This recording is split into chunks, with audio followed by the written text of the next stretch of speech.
ഒരു ചെറിയ സഹായം സൗമ്യക്ക് കേട്ടോ. ഞങ്ങളുടെ ചെറിയ സംരംഭത്തിൽ നിന്ന് കിട്ടിയ ഒരു ചെറിയ ലാഭം കൊണ്ട് ഞങ്ങൾക്ക് തരുന്നു കേട്ടോ.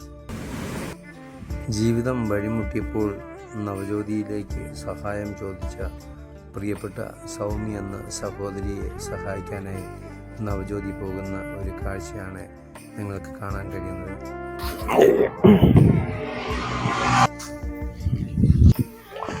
സൗമ്യ, ഒത്തിരി നേരമായി വന്നിട്ട്? ഇവിടെ വെച്ചാൽ മതിയോ? അരി പൊട്ടിയിട്ടുണ്ട്.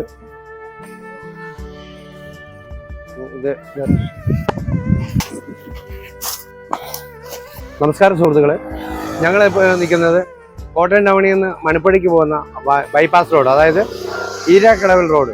ഇവിടെ ഒരു കൊച്ചു കുടുംബം അവരുടെ ഉപജീവനത്തിനായി ചെറിയൊരു എന്താ പറയുന്നത്, ഉച്ച സമയത്ത് ഉച്ചഭക്ഷണം കൊടുക്കാൻ വേണ്ടി മാത്രം ഒരുക്കിയിരിക്കുന്ന ഒരു ഹോട്ടലിൽ നിന്ന് നമുക്ക് പറയാൻ പറ്റത്തില്ല, ഒരു ടാർപോളിംഗ് ഒക്കെ വലിച്ചു കെട്ടി അവരുടെ ജീവിതമാർഗത്തിന് ഒരാളുടെ മുമ്പിൽ കൈ നീട്ടാതെ ജീവിക്കാൻ വേണ്ടിയുള്ളൊരു അവസരം. ഭർത്താവിൻ്റെ അവസ്ഥ വളരെ ദയനീയമാണ്. അതേപോലെ തന്നെ 3 മക്കൾ അല്ലേ, 3 മക്കളില്ലേ? 3 മക്കളുണ്ട്. അതിൽ മൂത്തയാള് തൈറോയിഡ് വന്ന് ചികിത്സയിലാണ്. പിന്നെ സൗമ്യയുടെ അവസ്ഥ എന്ന് പറയുന്നത് ഈ പവർ ലെൻസ് വെച്ചുള്ള കണ്ണടയാണ്.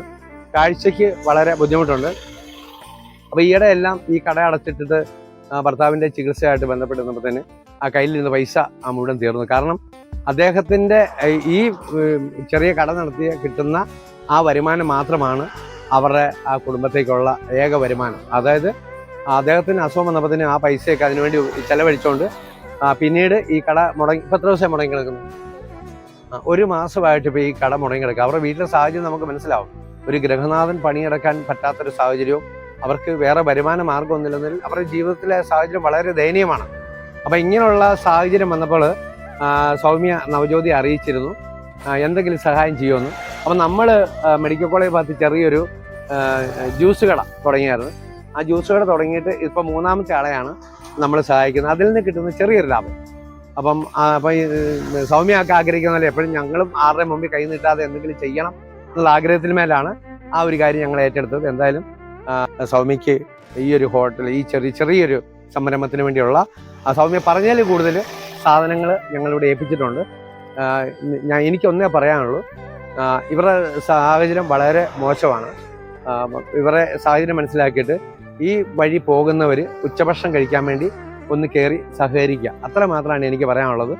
അതായത് മനോരമ റോഡിനും നമ്മുടെ മണിപ്പുഴയ്ക്കും ഇടയിൽ നമ്മുടെ ഈരക്കടവ് റോഡിലൂടെ പോകുമ്പോൾ ഒരു നീല പടുത വിരിച്ച ഒരു കൊച്ചു കട, ആ കടയിൽ എപ്പോഴും സൗമ്യ ഉണ്ടാകും. സൗമ്യയുടെ അച്ഛനും കൂടെ ഉണ്ടാവും. നല്ല ഒരു സദ്യയാണ് ഇവിടെ ഒരുക്കിയിരിക്കുന്നത്. അത് മേടിച്ച് നമ്മൾ കഴിച്ച് അതിൽ കിട്ടുന്ന ലാഭമാണ് അവർക്കും ആവശ്യം. അത് പ്രത്യേകിച്ച് ഒന്നും അവരാഗ്രഹിക്കുന്നില്ല. അപ്പോൾ ഈ ഒരു കുഞ്ഞു കട വിജയിപ്പിക്കാൻ നമ്മൾ ഓരോരുത്തരും തയ്യാറാകണം. ഞങ്ങളെക്കൊണ്ട് പറ്റുന്ന ഒരു ചെറിയ സഹായം ഞങ്ങളിവിടെ ഏൽപ്പിക്കുകയാണ്. 1.5 മാസമായിട്ട് എൻ്റെ കട മുടങ്ങി കിടക്കും. നല്ല കച്ചവടമായിട്ട് നല്ല ഭക്ഷണം കഴിക്കുന്നവരെല്ലാം നല്ല അഭിപ്രായം പറഞ്ഞ ഒരു കടയാണ്. അപ്പോൾ 1.5 മാസമായിട്ട് എനിക്ക് കട തുടങ്ങുന്നത് കൂടുതലും ചേട്ടായുടെ അസുഖം മൂലം, പിന്നെ എൻ്റെ ഇളയ കുഞ്ഞ് ശ്വാസമുട്ടൽ കൂടി പനി കൂടി ഡിസ്ട്രിക്ട് ഹോസ്പിറ്റലിൽ അഡ്മിറ്റ് ആകും. അപ്പോൾ അത് കഴിഞ്ഞ് വന്നപ്പം ഞങ്ങൾ നന്നായിട്ട് സാമ്പത്തികമായിട്ട് ഒത്തിരി ബുദ്ധിമുട്ടി. നവജ്യോതി ട്രസ്റ്റിൽ നിന്ന് എനിക്ക് സാധനങ്ങളെല്ലാം മേടിച്ചു തന്നിട്ടുണ്ട്. എന്തായാലും ഞാൻ നാളെ കട ഓപ്പൺ ചെയ്യുകയാണ്. ഞാൻ സോഡാ നാരങ്ങളൊക്കെ ഇട്ടിട്ടുണ്ട്.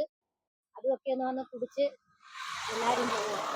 സൗമ്യക്കുള്ള പലവ്യഞ്ജന സാധനമായിട്ട് ഞങ്ങൾ കടയിൽ വന്നപ്പോൾ തന്നെ സൗമ്യ പ്രവർത്തനം തുടങ്ങാത്തതുകൊണ്ട് നമുക്ക് വെച്ചിട്ട് പോകാൻ പറ്റത്തില്ല.